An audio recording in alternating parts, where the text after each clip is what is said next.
The biggest moments in sports are streaming live on Fox One. From MLB to NFL, Big Noon Saturdays, and so much more. Fox One brings you the games, rivalries, and can't-miss moments all season long.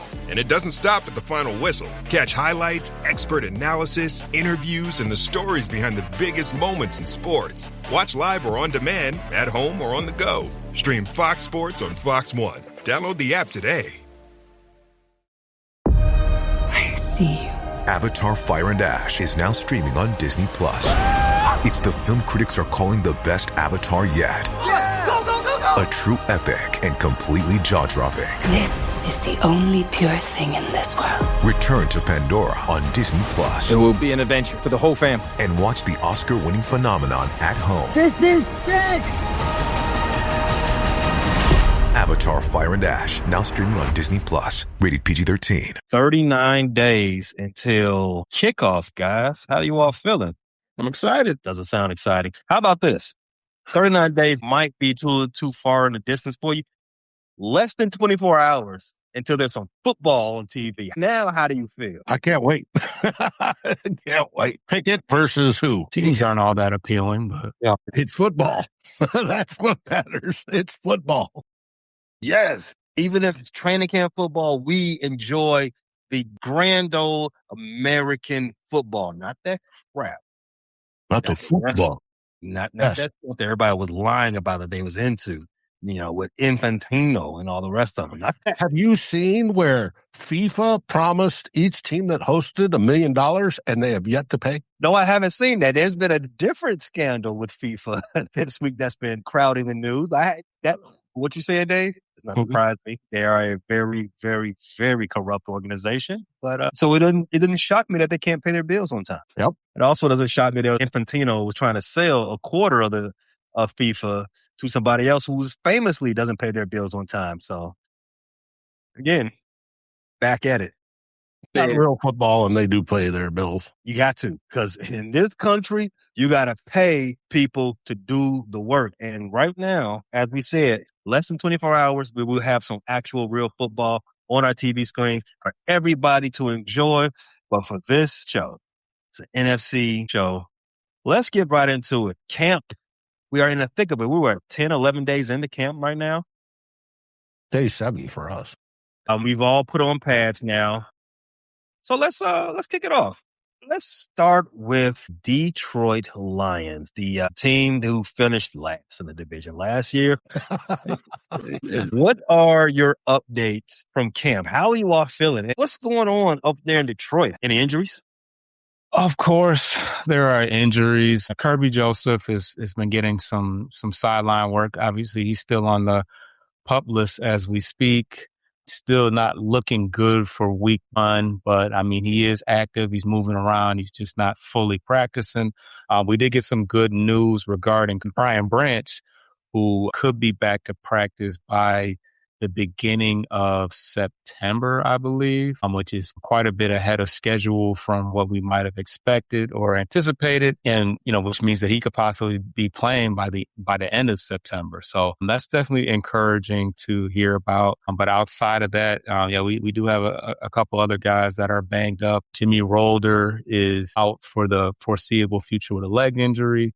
Derek Moore has a groin injury that's supposed to hold him out for the next 7 to 10 days. Outside of that, not too much notable. I know our third string running back, Sione Vaki, just broke his nose and had an injury to his eye as well. So, kind of comes with the territory as far as everybody putting the pads on, making some hits. But, that's unfortunate for him. But outside of that, we do have some guys that are, making some noise. And I feel like for the last 3 years, J-Mo is a guy that's always been talked about as being, having good camps and, making a lot of noise. Ali McNeil as well.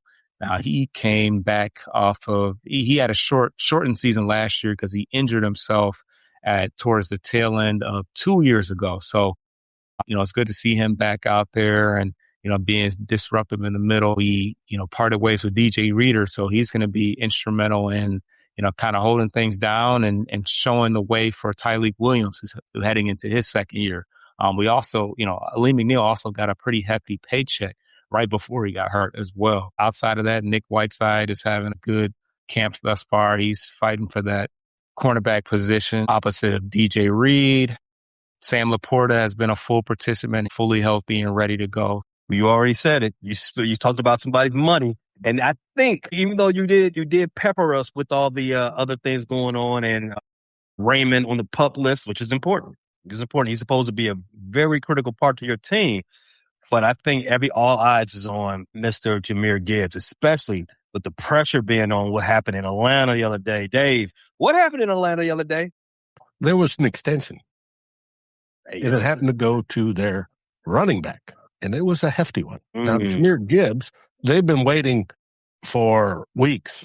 There was 2-3 running backs. Gibbs was one of them, for each other to get an extension so they could set the market.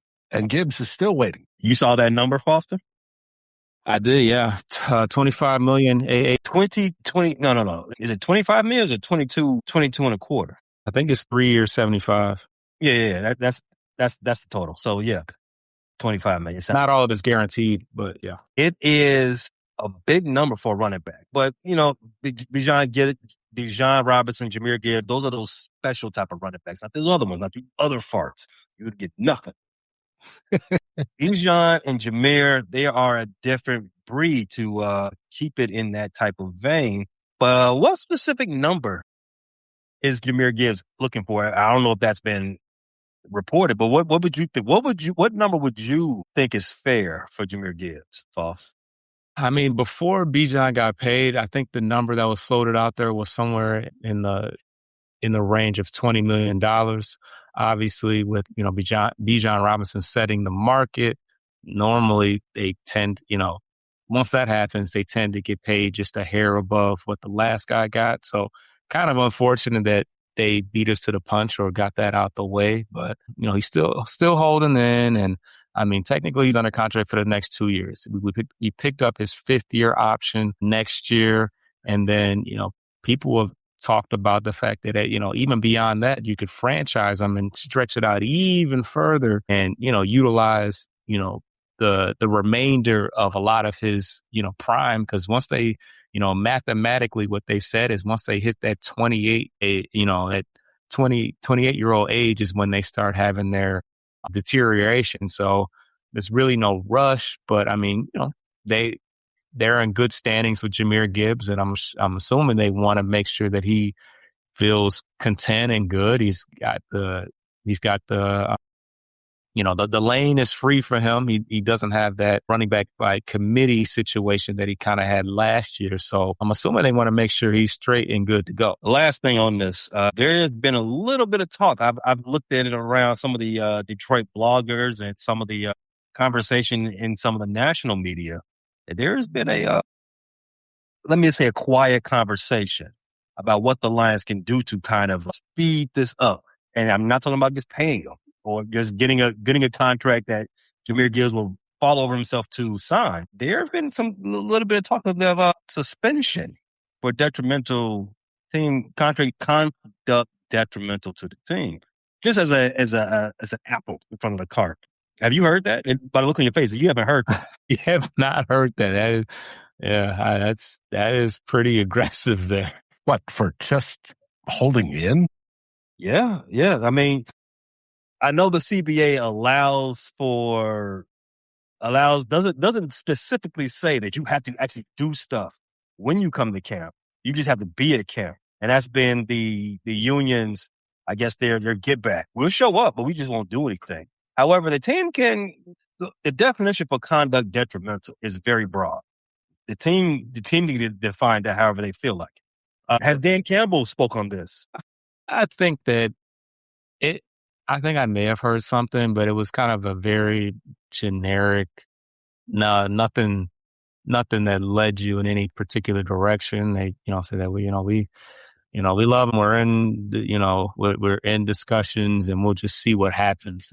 It's more so what the temperament is. Nothing of any value, I would say.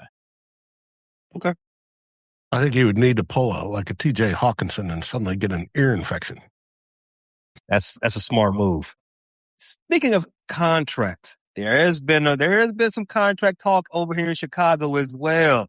And you see that pretty guy over there on the right hand side of our rundown, Darnell Wright, the former top 10 draft pick for the Chicago Bears, the right tackle. Let's just say he is the foundation piece of the Ryan Poles era. We signed his contract extension, and it is a nice contract extension. It is a historic contract extension. He got a 4-year, $116 million deal, $93 million guaranteed. It is one of the, I think it is highest paid right tackle in NFL history right now. Set the market. Shout out to Tyler Linderbaugh. Shout out to the Raiders. Giving the big boys. Shout out to you, Dave. Giving the big boys all the money, and now everybody's getting paid. You see how that goes? One person get paid, the next person get paid. Everybody's happy. Not the people that's doing the paying, probably, but we like that. So good vibes going into the Tuesday's practice for the Chicago Bears. They kicked it off right with getting Darnell Wright set in motion. He's going to be a Chicago Bear for a long time coming. And this was important because we definitely wanted to start Tuesday's practice with great vibes, because Monday did not have the good vibes. Monday, free agent acquisition Kobe Bryant. He was defending Cole Kmet on an out route. And Cole Kmet did catch the ball because he's a dog. But Kobe Bryant tried to punch the ball out afterwards, and he jammed his leg, and it kind of went in the wrong direction. We did not see that. He went down. He slammed his helmet, punched the ground. The cart came out. All the vibes were bad when we all saw that video. Fingers crossed. After that, they took him in and did some preliminary tests. I'm not sure if there was an MRI done. I would assume that there was one done. But when the media was questioning his teammates, all his teammates had good things to say. Rome Odunze, they said, oh, yeah, he'd be good. He'd be good. He'd be back soon. Tyreek Stevenson, he said he expected him back at the end of the week. So we had some vibes that maybe this is just a false alarm. Well, yes and no. Not season ending, not what everybody was thinking possibly happened, but he is going to miss some time. Kobe Bryant he was diagnosed with a hyperextension. I think he has a small fracture in his knee. I forgot exactly where. I'm blanking right now. Bone bruise. Yes, he has a bone bruise, very, very painful. And it's going to sideline him for 10 weeks, 8 to 10 weeks. That's the timeline right now. Could be a little shorter, could be a little longer. You know, everybody's body's different. But 8 to 10 weeks, that generally puts them out to mid-October. So, might miss the Packers. Don't need them, right? Packers are sus. We don't need them. We roll out of bed and stump Packers. Shout out. You know how we do, Dave? You know how we do, Foster? Packers stay underneath our boots. TP. Say it again. FTP. Moving past that, today's practice was a shorter one. After the last few practices were very physical, with all the hitting. Deion Bush laid out Luther Burden yesterday during practice at the goal line. The offense did have a great first week of practice against the defense. Defense fought back yesterday, but today was a shorter one. Only 90 minutes. They were in shells. Mostly a lot of walkthroughs. Nothing to the same extent as you had seen the last few days. But yeah, other than that one blip from Kobe Bryant getting hurt, training camp has been a success so far for the Chicago Bears. Press Taylor, during his press conference today, he had talked about the expectations for what's going on with the left tackle battle. They said it's still up in the air, even though it doesn't really look like it's up to the air. We all understand Braxton Jones is his job to lose. He won the job last year, even though he didn't have the job for long, but he did still win it out of camp last year. He's in the best shape of his professional career. Not to say that Jedrick Willis and Kari Amagaji and Theo Benedict, they were all lean, mean fight machines coming into camp too. But Braxton Jones has now tallied 3 consecutive getting the first team reps. And those are important because each of the last 3 days, they've been in pads. Now, what you did in week 1 when nobody was in pads, when Kyrie Amagaji had his day with the first team, Braxton had his time, Jedrick had his time, when you're just doing walkthroughs and you're in your t-shirt and your panties, shout out to Adina Howard, it doesn't really matter as much as when you put on the pads. So keeping our eyes focused on that. The offense, I did say that has looked great. Colston Loveland. Colston Loveland has been really lighting the field up out there, so as in Luther Burton. But while I did bring up camp battles, position battles, all of that was just foreplay.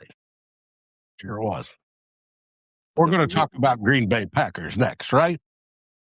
They have position battle. The position battle that has gotten everybody's attention, maybe not even just the division, probably just around the league as well. Dave. It is. It is between Kyler Murray, the wee little one, and J.J. McCarthy. And I was going to ask you, how many padded practices have you guys had? We're in our second one right now as we speak. And this one is even more motivated than the previous one. Now, what I'm seeing across the X is that, again, Kyler Murray's doing well, and J.J. McCarthy is following up right behind him, doing rather well. Both are making mistakes, which is a repeat again. It's the consistency thing. Has the order changed in once we sign Kyler Murray, who's favored to win the starting job? No, it's still Kyler Murray. But neither of them have run away with the competition, which is very, very interesting. And both have had some great throws and some horrible throws in the same practice. And it's just like, come on, folks. There's Vikings fans that are getting a little worried that our quarterback room will be our anchor this year. But I say, hold your horses. If we've looked at every single season under KOC, the quarterback play usually starts rough during a preseason and doesn't start to really pick up until about mid-preseason. And everybody's getting fine and tuned in. Now, with JJ, it's his processing. He seems to be, like last year, just a tad bit late, finding, going through his reads and shit, there's my receiver, I'm going to gun it. Now, he is throwing more lofted balls, throwing shorter, racking up some completions, and then he'll go and throw 3 outside the end zone for whatever reason, we don't know. For for Kyler Murray will sit there and he seems to be going through the reads just fine. And his throws are nice and lofted, and then he'll throw an interception because it was a bad throw. It's not because our defense is so good, and they are, and you guys are going to freaking cry when you see them. But it's one of those things. Will one of them please get it and run away with the competition? And it looks like, because of some of the reporting, some of the interviews, the favorite's going to be Kyler Murray. And it looks like KOC is smitten with him. And when I think of smitten, I think of Diana Rossini. But that's a different story. But we will find out, hopefully sooner rather than later, but it may be later, who wins our competition. And what did Figs just say? J.J. McCarthy has a bigger hill to climb to win the QB1 job. Yes, he does. He absolutely does. You would assume that Kyler Murray is the one with the bigger hill, not because he's new to the system, but because he's shorter. Well, and it has proven when pocket collapses, he tends to not throw his best ball. And with our defense, that happens frequently. Even our offensive line's better than last year. It's a deal. Now, what I've always said is, when you're going against one of the best defenses in the league, you're going to look like garbage, generally. And the Vikings defense looks absolutely killer so far this preseason. But we have not played other teams, so we don't know how this is going to work out until we get to our first game, second game, all that sort of stuff. KOC says he's going to announce who the starter is going to be, and then that guy will take the majority of the reps. We'll see. I can tell you right now, Kyler Murray's taking the majority of the reps with the ones as a whole, but he's got to learn the offense. And he seems to be. But like I said, my folks are getting a little worried. Don't. Give it a couple more weeks. It always starts out rough, and then it gets better. I got a question on this. You said that the Vikings defense is not giving JJ or Kyler too for that matter. They're not giving them anything to work with right now because they're just too tough, just too big. But hey, no, it's not. It's not. I'm not saying it's our defense. Our defense is very, very good, but their misses are generally because of they're off target. I'm not counting a miss that gets a PBU because the defender was just, he was in Justin Jefferson's pocket. Like Chuck Demings, a young rookie 5th rounder we have, has just been outstanding at cornerback. And he may fight his way on to be a starter, which is amazing. But but during camp, we have specific goals, right? You will have you will put a defense out there just to see how the offense looks versus this defense. And so, are they making the right reads for the quarterbacks? Yeah. And those situations, you will see the offense look a lot better than the defense, and sometimes it's set up for the defense to look good, and vice versa in certain situations. But what I'm hearing from you, and what I've been reading and hearing from other people is that it doesn't matter. Defense is just whooping.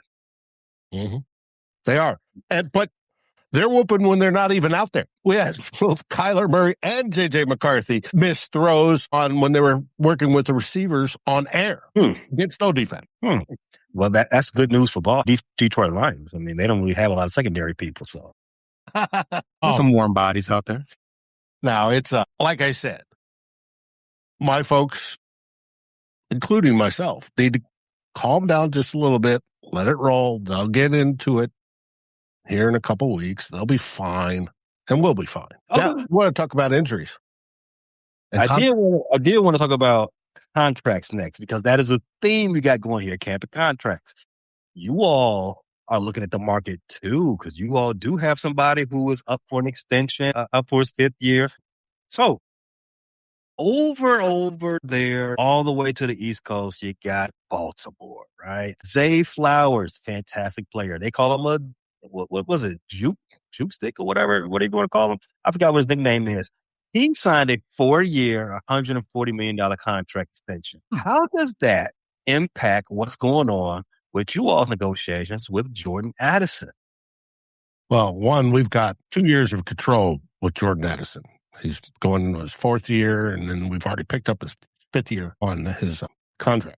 So how it's impacted is Jordan Addison has a hurt finger today. No good. He's not participating fully. And I'm like, yeah, right. Bit of a slight hold in, huh? Okay. See the game. I'm telling our money guy, Rob Brzezinski, nope. Yes, we know we budgeted for him, but nope, this is too high.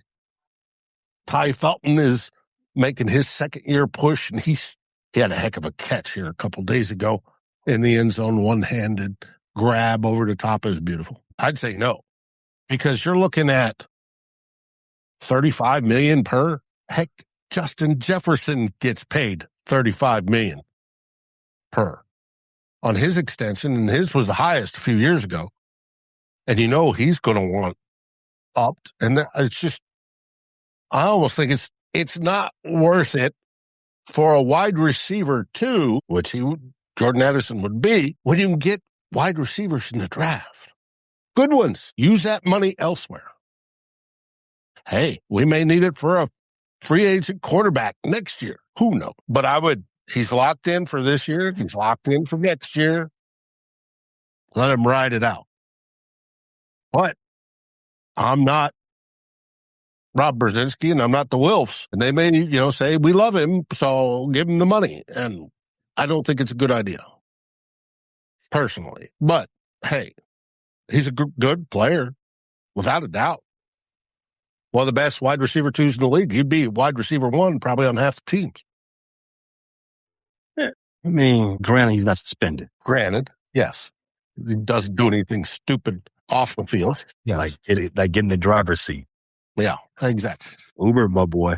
Take an Uber. Jay. Or turn off his phone when he's partying in London or whatever it is. Yeah. I don't even know that story. Oh, yeah. That was last year. He got suspended for a quarter. Yeah, didn't he? Yeah. I remember. All things that we got to keep our eyes on. I did see, just reading what's going on between everybody's teams. There was a lot of noise about Chuck Demings. Is he having a good camp? The dude is standing out. To the fact that some fans are talking about, will he start? We've got 3 very good cornerbacks, and he's a 5th rounder that may start. He's doing so well. He is locked in against Justin Jefferson and Jordan Addison in camp. He's glued to their hips. And that's amazing because both of those guys are so good at running routes and getting separation. He's turning heads. Wow. We have an award that's given out by the press called Mr. Mankato. And it started back, we'll say 2013-ish. And it was originally given to Adam Thielen. Well, I'm pointing to a picture that nobody can see. But anyways, it represents somebody that was drafted in the 3rd round or before or after, including UDFAs, or a second-year guy that hasn't played more than 100 reps the year before. And Demings is, as of right now, in the lead when most people didn't think he would. Now, we've got a few guys that are doing extremely well, but he has literally stood out. And that's great. Absolutely great. We haven't been able to draft a decent corner in, a long time. They either get killed or they start out and then they suck, and it's just all that sort of stuff. Dark. That one came out of left field. I wasn't expecting that one today. Hey, it is what it is. We've lost one directly, the rookie in the car accident here a couple of years ago, and then we lost one that eventually got traded to Dallas and then got into a car accident and was killed as well. What is it with Viking draft picks and cars? It's a problem. I remember visiting with Jimmy Kleinsasser back in the day. Oh, yeah.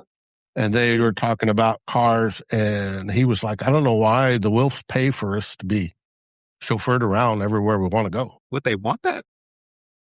Well, that's the problem. Does a 22 or 23-year-old want to be chauffeured around? Drive my car. Yeah. Man, I want to drive my Bugatti. Why buy it? Why buy it for somebody else to enjoy it? Right. But it is what it is. True.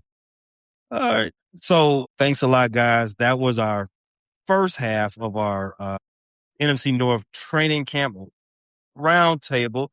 You can always catch these guys and everything they got going on at their respective channels. Leaders to Speakers, False, where they got everything going on for Detroit sports. And as always, Dave and the wonderful team over there, Vikings, First and Skull. Both can be found anywhere you get your podcast and on you. Mm-hmm. And Tyler's again at practice today. We will have another show tonight. Make sure you all check in for that. Let's take a break real fast. I want to talk about the Packers because there's a 4th team in this division. I want to talk about what they got going on. What players around the division has the most to prove this year? Stay tuned.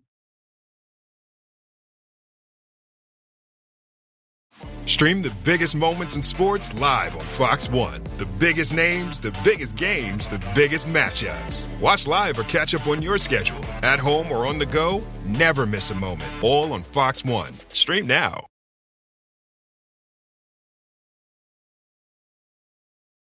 Stream the biggest moments in sports live on Fox One. The biggest names, the biggest games, the biggest matchups. Watch live or catch up on your schedule. At home or on the go, never miss a moment. All on Fox One. Stream now.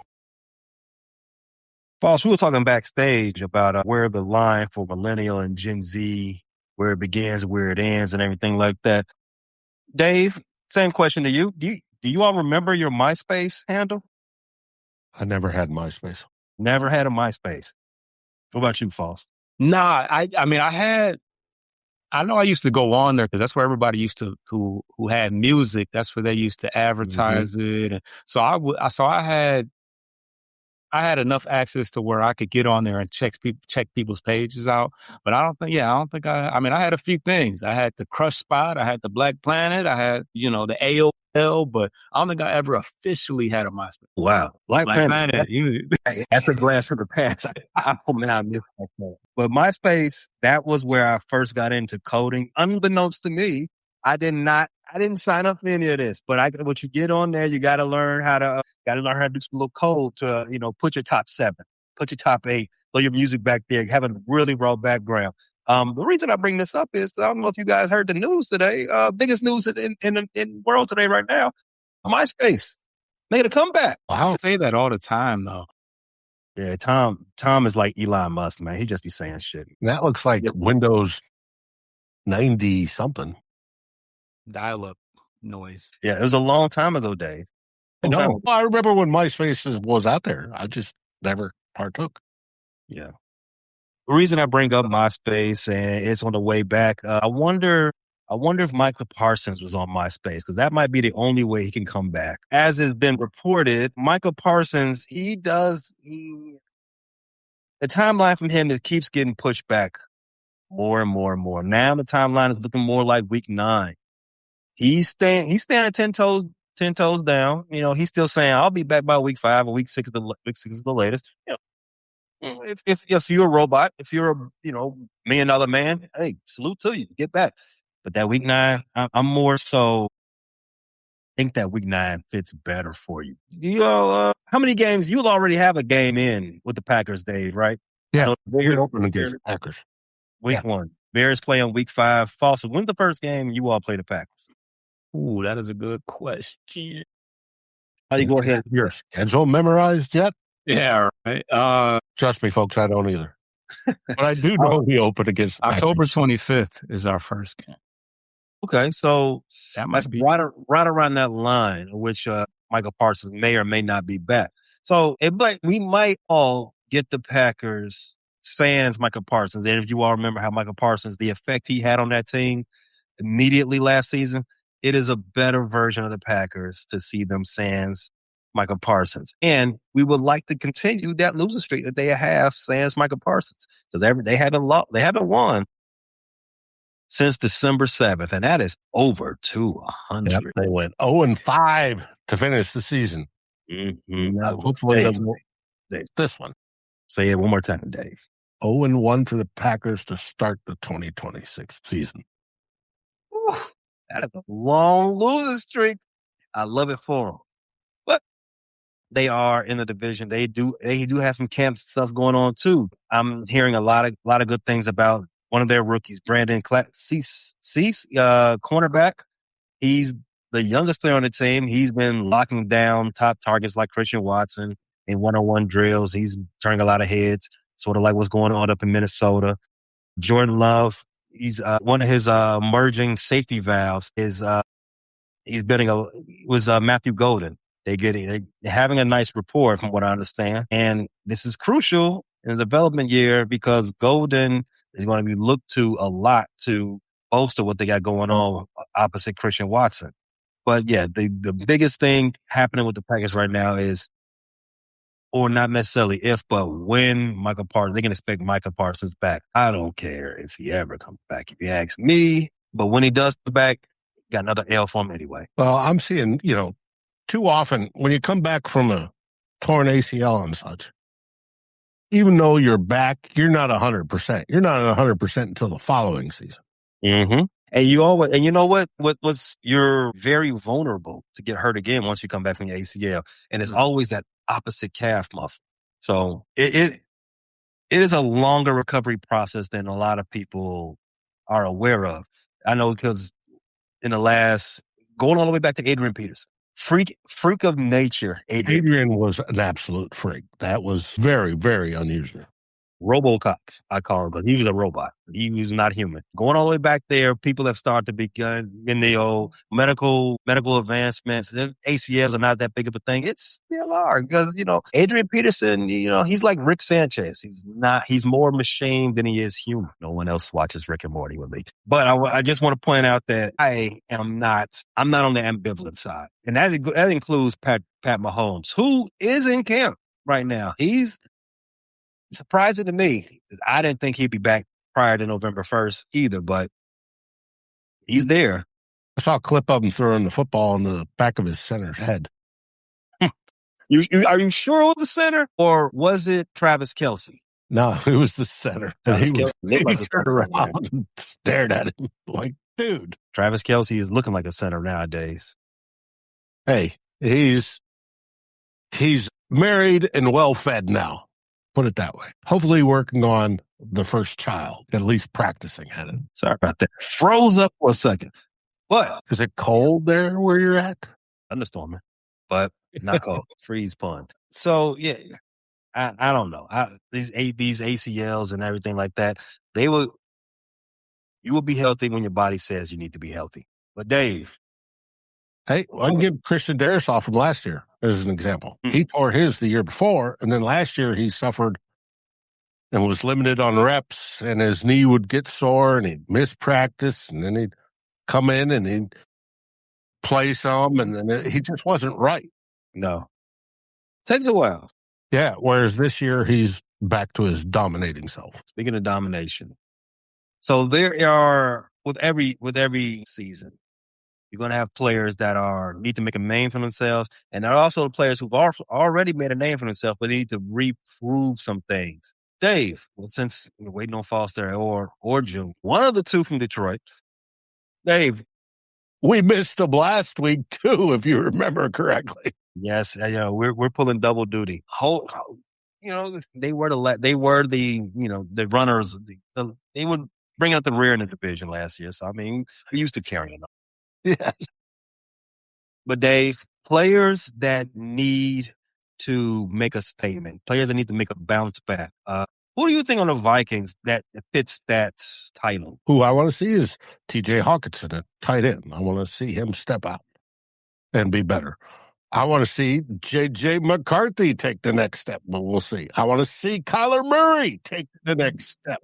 No matter which one gets the job, I want him to see him step up.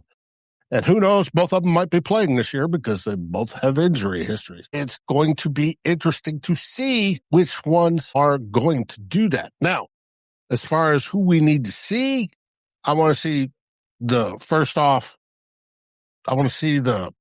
chemistry, as we love to say on the offensive line. The chemistry developed between whichever quarterbacks and Justin Jefferson, Jordan Edison, TJ Hawkinson.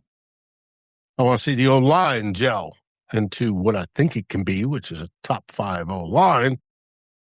I'm looking for Blake Brandel,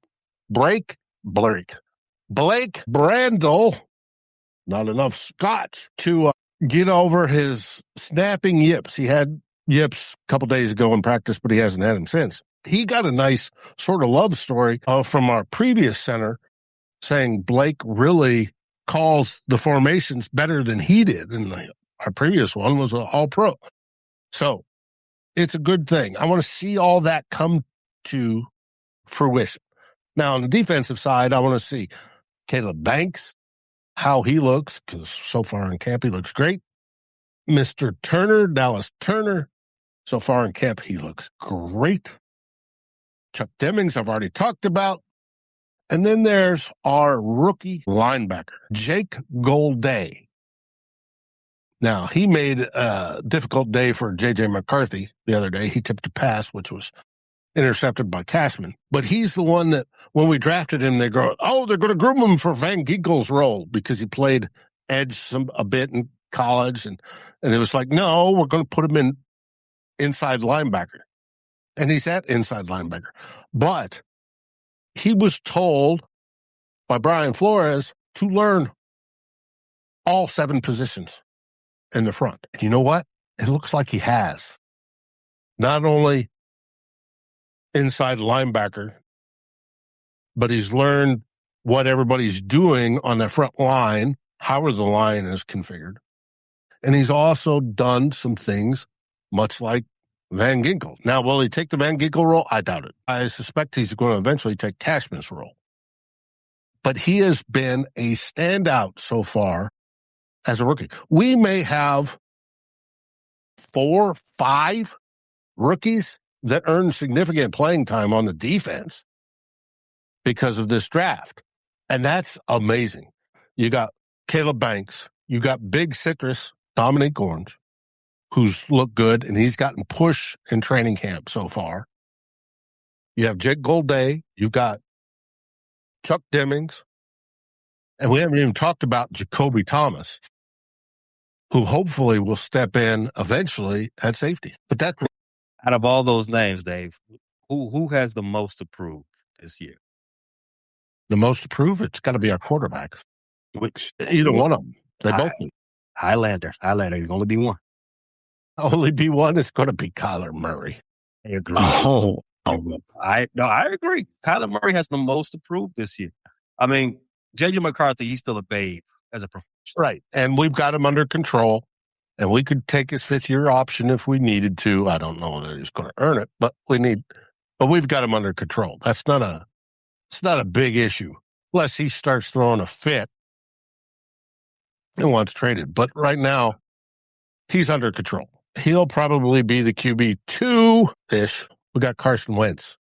Now, how they stack it, whether it be Murray, Wentz as a backup, and then JJ, I don't know, but Wentz will probably come in in a game if needed, if Murray gets hurt or whatever.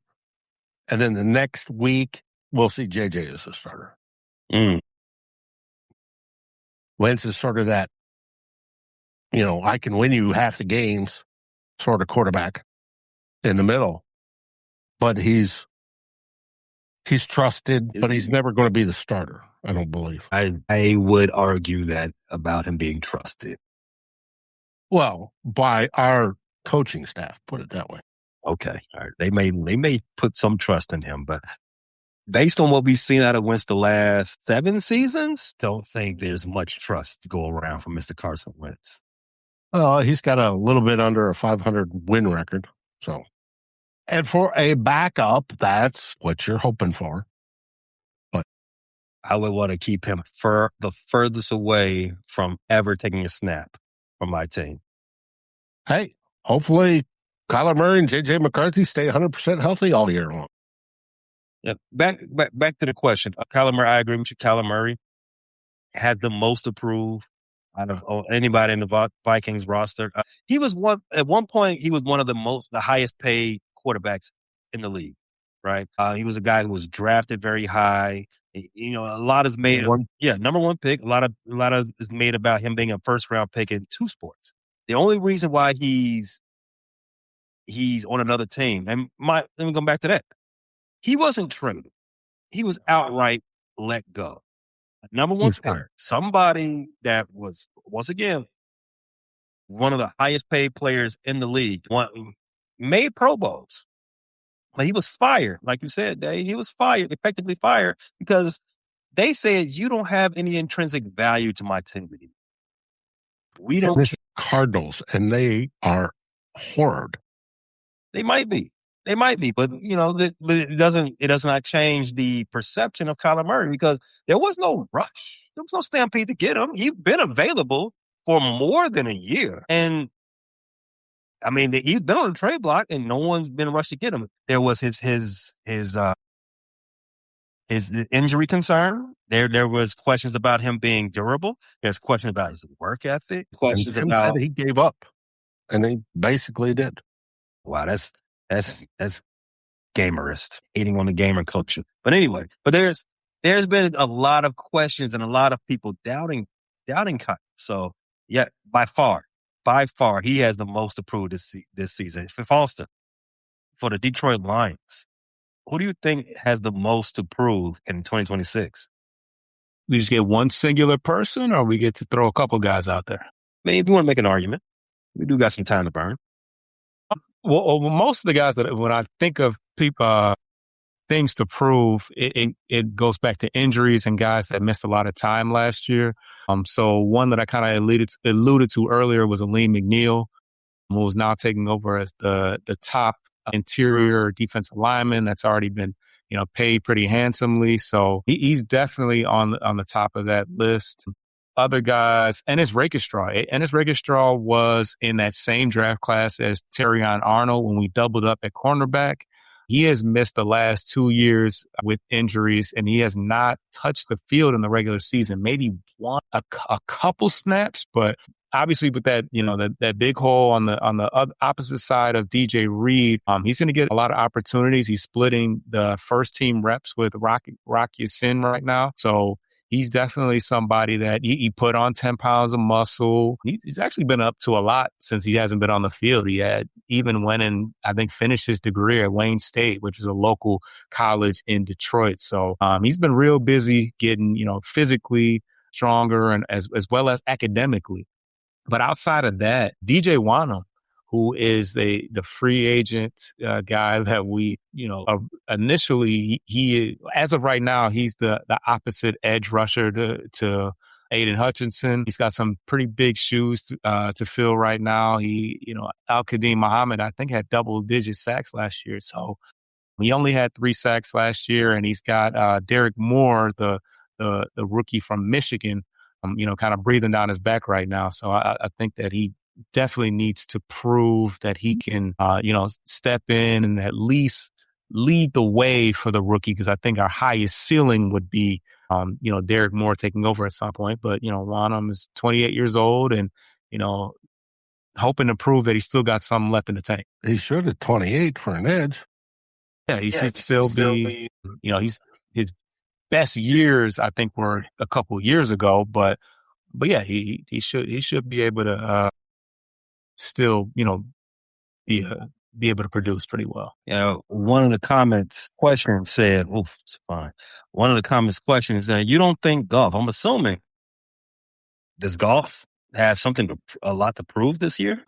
I would say in the sense that getting back to the playoffs, making a push towards the Super Bowl, until he wins that big, he's been to the Super Bowl once, and we obviously have gotten put out, prior to the Super Bowl, quite a bit as a Detroit Lion anyway. So that's always going to be hung over his head as a quarterback. We know that those accolades of Super Bowls specifically go to, quarterbacks. So, statistically, regular season, he's held up to his end of the bargain, but to solidify himself as an elite and, to be put in the, up until recently, what's the quarterback from Seattle that just won? You know, Darnold. Yes. I don't know why, but, I'm the one with the memory issues. You shouldn't have it.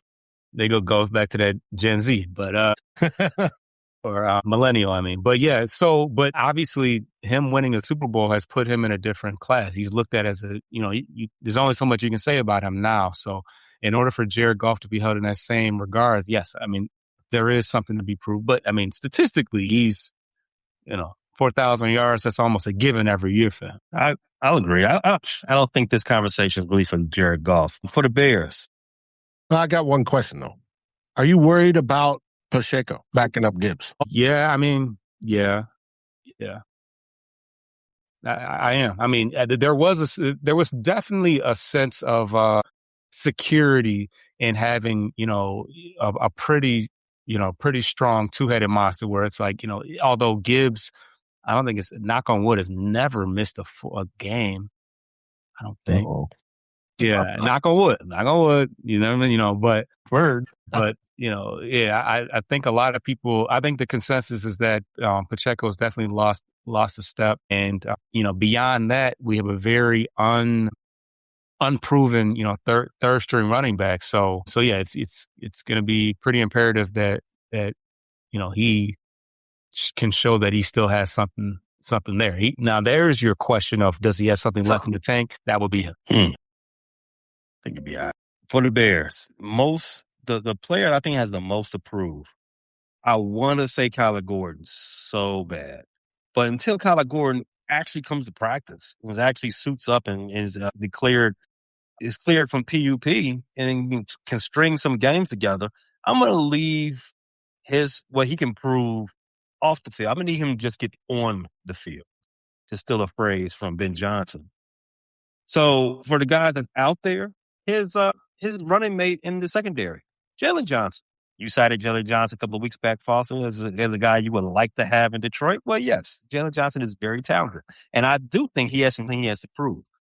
Jalen Johnson, the last, let's say 2 seasons. One, last year, it was marred by injury. He was never really injured. He came into camp hurt with a core injury, ended up hurting it again early in the season, missed a whole bunch of time. And he had some surgery. He was able to make his way back towards the end of the season, but he was still never his top form. The year prior to that was the Eberflus catastrophe. So everybody was off their game.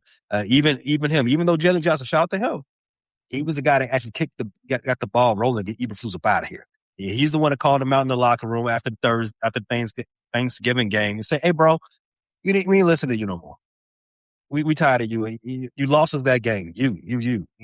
24 hours later, Eberflus fired. However, Jalen Johnson he wasn't all the way locked in that season either. And you can't blame him really because Eberflus is a drug disease to football, winning football rather. But the real reason I say Jalen Johnson, no, if he is, not very. I know he went down to Dallas for a bit, but he got fired. One and done, I think, right? Yeah. Their defense was terrible. You're a defensive guru. Your defense is terrible. Get out of here. Even though they did trade Micah underneath his nose. Still, Jalen Johnson has a lot to prove this season because Jalen Johnson wants another contract.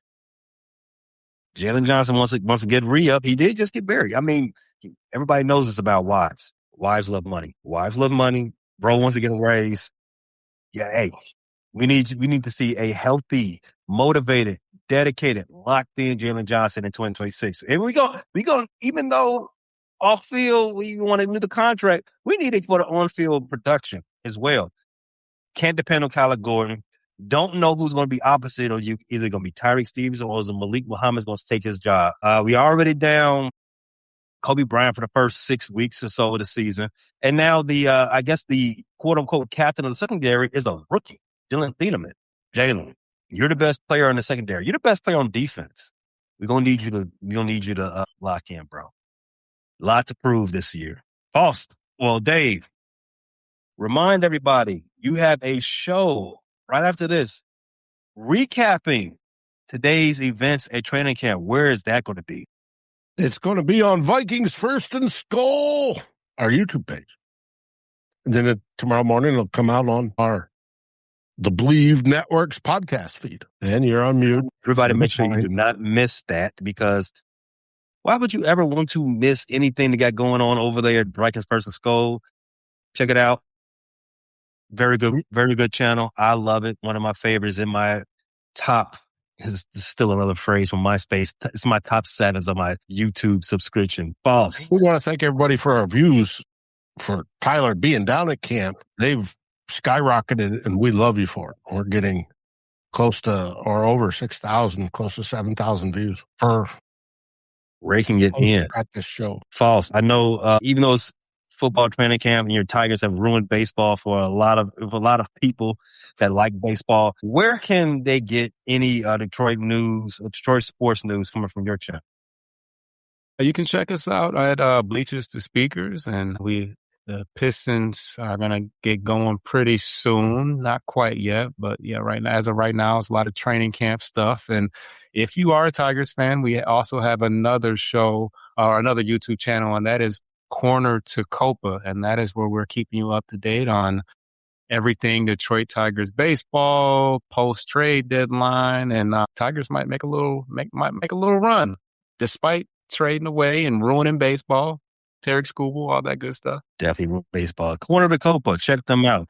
ETC also cut the crap. Dave, what do we say on the way out? We say Skull Vikings! Thanks for watching, everybody. Be sure to check us out everywhere you get the podcast. But we shall be back next week. Appreciate you tapping into this latest episode from the Frustrated Chicago Sports Fan channel. Don't matter if you're watching on YouTube or listening on Spotify or Apple. Make sure you like, subscribe, share with everybody on the block, and hit the notification bell so you never miss none of our daily drops. And to all the guys from the shy, we say 3 things. Bear down, fly the W, and sell the team, Jerry. win a title, we shut down the store. Yeah, we yelling at the screen every